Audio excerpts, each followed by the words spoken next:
জন্য আর অন্য কারোর সামনে দেখতে হবে না, আমি তোমার রক্ত খাবো আর একটা মিশাকেও খেতে দেবো না।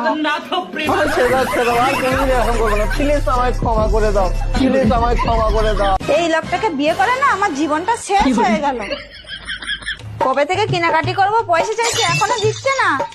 একে না বিয়ে করে বাবা মায়ের দেখা ছেলেটাকে বিয়ে করলে ভালো হতো। হ্যাঁ, আমাকে এরকম বলা, ওকে কিছু বলা হয় না বলে বড্ড বার বেড়ে গেছে। এই তুমি কি বললে? আমায় বিয়ে করে তোমার জীবনটা নষ্ট হয়ে গেছে? হ্যাঁ, অন্য কাউকে বিয়ে করলে ভালো থাকতে, তোমায় বিয়ে করে আমার জীবনটা নষ্ট হয়ে গেছে। আবার এই বাবা মা দুজন মিলে ঝগড়া করতে লেগে গেছে। অন্যজনকে বিয়ে করলে না আমি বেঁচে যেতাম, ওই জন্য আমি মাঝে মাঝে ভাবি যে কার ফাড়া কার মাথা দিয়ে গেল। হ্যাঁ? কি বললে? আমি বলি তোমাকে বিয়ে করেছি, নাহলে তখন তো সোনাবেলাকে কেউ বিয়ে করতে চাইছিল না। কি বললে? আমার মতন সোনাওয়ালা ছেলেকে বিয়ে করেছিলে বলে না এই বাইরে আছো, এত সুখে আছো। দেশের কাউকে বিয়ে করলে না ওই ছাগল চড়াতে হতো, গরু চড়াতে হতো, তারপরে গোবর দিতে হতো। এখানে গ্যাসে রান্না করছে তো তাই তোমার তেল হয়ে গেছে। মঙ্গলবারে এখানে চলো, ওখানে চলো।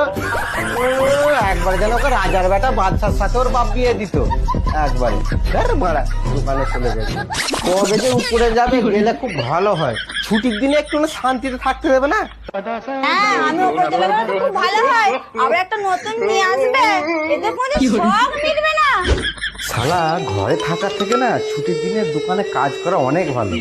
একে বিয়ে করে জীবনটা আমার শেষ হয়ে গেল, কোনো শান্তি নেই। ওর থেকে দোকানে বসে পড়া কাজ করা অনেক ভালো। হ্যাঁ, ছুটির দিনে কাজ করতেও ভালো লাগছে না। বন্ধুকে একবার ফোন করি, একটা বৌদির নাম্বার পাওয়া যায় কি দেখি। হ্যালো, হ্যাঁ বলছিলাম একটা বৌদির নাম্বার দে না রে। হ্যাঁ, তুই যে এত বৌদির কাছে মার খাচ্ছিস, এখন তুই আমার কাছে অন্য বৌদির আবার নাম্বার চাইছিস, তোর লজ্জা নেই? আরে তুই বুঝলি না, বাঁদর যতই বুড়ো হয়ে যাক ডিগবাজি খাওয়া কি ভোলে, তা সেই রকমই আমিও কোনোদিন লাইন মারা ভুলবো না। না রে, আমার কাছে নেই। আরে তুই বানা দিবি না সেটা বললাম, চল ফোন রাখ। জ্ঞান দিচ্ছে, বৌদি ছাড়া এই জীবনে লাইন মারার জন্য কিছুই নেই। ওইটাই হলো সব, মনের শান্তি সুখ। তাহলে আমাকে আবার জ্ঞান দিচ্ছে।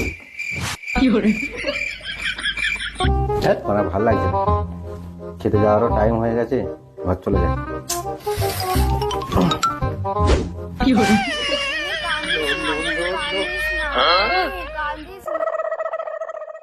কাঁদছে কেন? হ্যাঁ, কাঁদছিস কেন? তুই কাঁদছিস, তোর মা কোথায়? হ্যাঁ, ভগবান এত তাড়াতাড়ি আমার কথা শুনে নিল, ওকে এত তাড়াতাড়ি নিয়ে নিয়েছে, খুব ভালোই হয়েছে।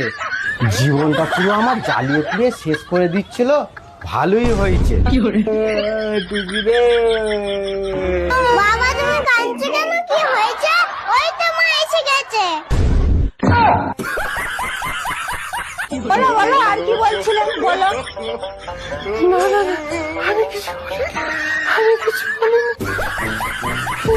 আমি কিছু বলিনি বই কি, আমি কিছু শুনিনি। তবে রে, আমি ওপরে চলে গেলে খুব মজা নয়? আবার একটা বিয়ে করবে, নতুন বউ আসবে, খুব মজা করবে, ফুর্তি করবে। আমার হাত থেকে তোমার রেহাই নাই, আমি যতদিন বেঁচে আছি তোমার ঘাড়েই বসে থাকবো। এই জন্য আর অন্য কারোর সামনে দেখতে হবে না, আমি তোমার রক্ত খাবো আর একটা মিশাকেও খেতে দেবো না। প্লিজ আমায় ক্ষমা করে দাও, প্লিজ আমায় ক্ষমা করে দাও, প্লিজ।